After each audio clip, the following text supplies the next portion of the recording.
T650 battery. Makikita niyo yung floodlight. Nakailaw ba siya na mahina? Ito guys, hindi ito inaabot na magdamag. Kaso 2 hours lang, tatay na. Tapos, bago mag 2 hours, ganyan siya. Napakahina na ng ilaw niya. Nasa bubong kasi yung panel, kaya hindi ko nabaklas. Kaya nakailaw pa siya, kaya hindi siya namatay yung ilaw. Tanggalin natin yung battery. Papalitan natin ang 18650 natin na true rated. Ito kasi napapansin ko sa mga ganito, talaga nga pick yung mga battery na nakakabit. Mga unang-una magaan. Pangalawa, pag nag-capacity test, nakakuha ko dito nasa 300 milliampere lang. Minsan 500, ganun lang siya. Kaya mas maganda yung kung na ganito kayo, replace nyo na ng 18650 na mas mataas yung capacity para mas okay. Ang tanggalin natin. Tsaka mapapansin niya yung battery ni guys. Kung guys ang BMS. Sinan din na napansin ko dito. Yung iba kasi mayroon. May nakakabit na BMS. Pag ganyan kasi, pwedeng madrain siya ng gusto. Pag nalobat, hindi kagaya no. Pag may BMS, hanggang 3 volts lang, cut off na siya. Saka pagka pinagkumpara niya yung bigat pa lang ng battery, malayo na siya dun sa 2-rated na battery, kaya halatang low. Lagyan natin ng BMS ng pang 1S. Para mas secure yung battery natin na mas tapos. Hindi rin ma-overcharge and hindi rin ma-over-discharge. Para safe yung battery. Ito yung true rated natin kanina na battery. Ang taas na yung milliampere niya, nasa 2.6. Hindi ako nagkakamali na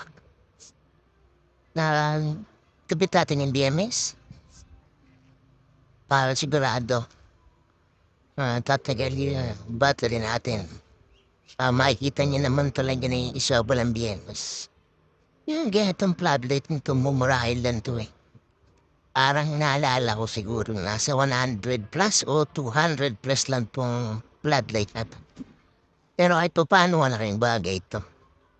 Kung nandun lang siya sa mga likod niya, maliwanag doon na to. 4 yung binili kong nito eh. Nakarabot sa likod. Ito pa lang yung unang pinalitan ko ng battery. Iba kasi, di ko maasikaso. Isa-isain lang muna natin. Para matetesting natin. Ito sigurado ko abot na lang magdamag to. Pagka ganyan. Tingnan natin yung mga BMS natin. Positive, negative. May nakalagay naman ka na B+, B-. Nilangin lang natin. Para dumikit yung LED dito sa battery. Ano nga ng konti, gasgasan nyo ng konti. Para dikit na dikit siya. Mas maganda rin, mataas yung watts ng pangin. Para sigurado, kasi pag mahina yung panginan, hindi rin didikit yun. Tatalbog-talbog lang yung tingganyan, parang bola.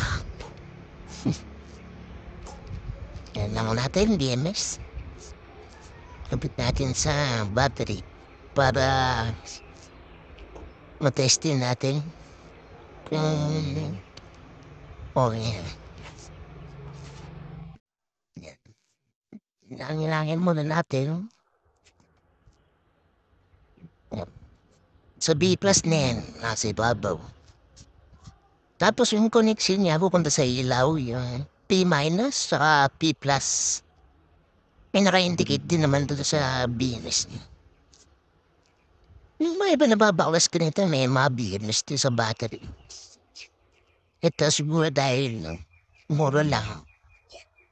Hindi na nilagyan ng BMS. Para tipid.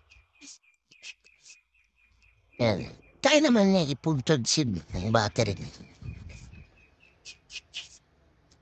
Yan. Inang natin, tapos kabit natin. Para matesting natin. Ngayon yung negative sa ilaw, doon natin nalagay sa P negative.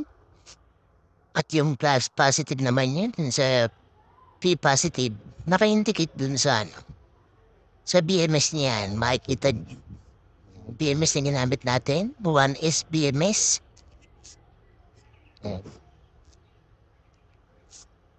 Kailangan din natin yung wire pupunta dun sa BMS para matesting natin.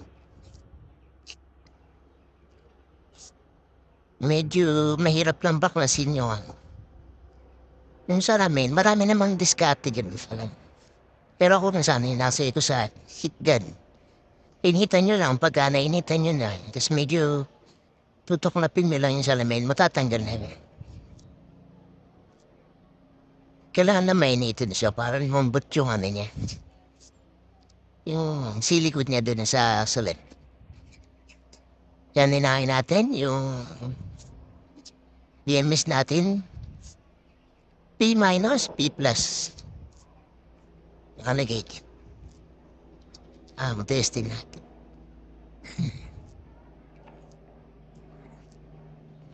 Dapat natin negative.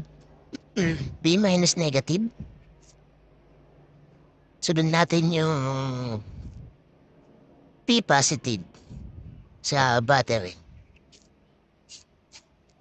Nanilang natin. Ito naman yung red wire yung P positive sa BMS.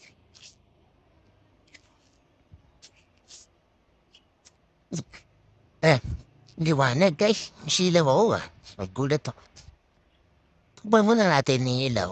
Kasi naros ilaw. Tukpan muna natin yung aros ilaw sa camera. Para hindi tayo masyadong masilaw. Tapos, lagyan natin ng barley paper yung BMS. Para hindi siya, baka mamaya mag-grounded Tumama-tama sa battery, matuklap yung wrapper no battery. Kumam dun sa negative. Kasi negative yung sa body niya. Dinilit yung positive. Imbis na buo na masira pa. Ayan, kabitan natin. Tapos titape na lang natin ito. Kasi wala akong wala akong saktong pangarap dito. Yung mga pangarap ko, mga pang 2S, hindi pa ako nakaka-order ng pang single. Yung mga pang replace naman nung wrapper nung 18650, hindi naman sakto yung kasi may BMS na to. Tataba na siya, hindi na papasok doon. Pero dapat yung medyo mas ng konti. Tipa na lang natin para okay na masarado lang natin. Sana pang natin yung tape. Masigurado. Na matesting natin to. Okay na to. Bukas ko na ikakabit. Para matesting. Mag-jetard siya. Sa mag-apon. Ayan. Nanap ko yung remote guys. Kaya tayo sa remote at masarap sa mata. Pati ako nasisilaw. Ayan, tingnan natin ang matipan na lang natin. Sabi natin hirap. Tsaka ito hindi naman ito nakabilad sa nauulanan. Nakasilong ito. Kaya okay lang ito na natin. Hindi naman siya naka-expose sa ulan. Hindi siya papasukin ng tubig. Nakabit natin. Lagyan natin ng silicone yung battery. Para dumikit pa rin siya dun sa pagkabit natin, hindi siya kakalog-kalog. Lagyan natin ng konting silicone. Yan. Buti yung silicone pa dito yung mga ginamit ko nung nakaraan sa bubong. Kaya may dating mga nakibagay silicone na yun guys, muna tayong pwedeng paggamitan yan. Pag may bubong kayong tumutulo, pwede niya rin gamitin yan. Yan. Pati yung cover ng salamin, lagyan natin para dumikit.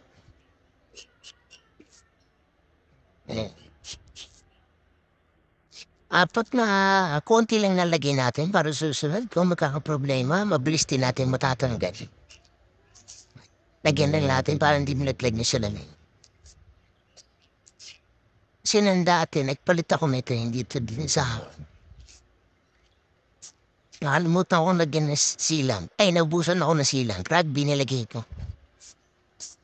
Ang watagalan nalaglag niya sa lamig na basing. Kaya wala na siya sa limit. Ito silang na ilagay natin para okay. On natin sa remote. Para matest natin. Oh, meron, fresh. Ang liwanag. O, yung isang ilaw ko pa din ako nag-on. Ito ang on natin. Off. Okay na guys, hanggang dito na lang. Bye!